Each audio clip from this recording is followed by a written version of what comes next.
Hi there, John. Good to see you tonight. What can you say of the evidence cited in the report? Do you think it proves Iran is on its way to nuclear weapons? Well, that's what's interesting. Despite the media reports that are pro-war, and despite the saber-rattling by politicians, the report says no such thing. It doesn't say Iran's on the verge of having nuclear weapons. It doesn't even say Iran is nuclear capable. What it says is that past 2003, Iran has still been doing research on the information that it would need to reach nuclear weapons, and that it may still be doing so, but they can't prove it. That's what the report says. And by the way, I think we need to back up and sort of pan out here and think about the context through which this report is being released. The United States, no one should be surprised at the notion that the Iranians might have intents to have nuclear weapons. I mean, the United States policy towards Iran strongly influences it towards attaining a nuclear deterrent. If you look at a map of Iran, the United States has waged two aggressive, unnecessary wars on Iran's east and west coast. They constantly flood the Persian Gulf to Iran's south with thousands of Navy warships. They fund with money and weapons, dozens of client states around Tehran.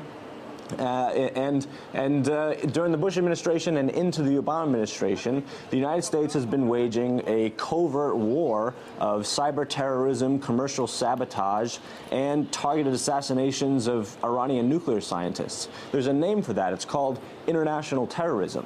So in this context, in this environment, we shouldn't be surprised that Iran might be getting information that it needs to protect itself. Now, Tehran, of course, is countering all this. It's dubbed the report politically motivated. Indeed, it said the Watchdog's Director General's biased towards the West.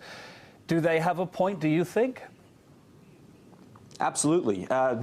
Mohammed al-Baradei, the previous Director General of the IAEA, stepped down in 2009, and the U.S., especially in more quiet circles, like we found out from WikiLeaks releases of diplomatic cables that were classified, U.S. were practically applauding that the new guy, Amano, is decidedly pro-Western. They said he agrees with the U.S. on key strategic issues, including the Iranian nuclear issue. What the IAEA does is it's an amalgamation of uncorroborated intelligence reports, primarily from the U.S. and Israel. And the fact that the IAEA would collect these together and publicize them in order to sort of, rally against Iran is just, it's unfortunate. Analysts saying the West just wants a pretext to isolate or attack Iran, and comparisons with Iraq, of course, then can't help spring to mind. Do you think the situation could eventually go as far as what happened in Iraq? It's possible, but I think also if we look at what's going on, in fact, intelligence community in Israel and the United States and even the Pentagon is pretty strongly against going to war against Iraq. It's only the psychotic, warmongering politicians in both countries, like Benjamin Netanyahu and many in the Obama administration, and most leaders of Congress, they're the only ones that are really doing the saber rattling. They're the only ones that actually are calling for, or at least implying that we ought to have a military strike.